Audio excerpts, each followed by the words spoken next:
أعوذ بالله من الشيطان الرجيم. بسم الله الرحمن الرحيم. وإلى مدين أخاهم شعيبا قال يا قوم اعبدوا الله ما لكم من إله غيره قد جاءتكم بينة من ربكم فأوفوا الكيل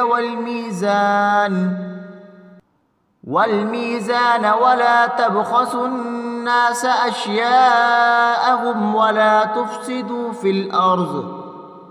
في الأرض بعد إصلاحها ذلكم خير لكم إن كنتم مؤمنين. ولا تقعدوا بكل صراط توعدون وتصدون عن سبيل الله من آمن به وتبغونها عوجا واذكروا إذ كنتم قليلا فكثركم وانظروا كيف كان عاقبة المفسدين.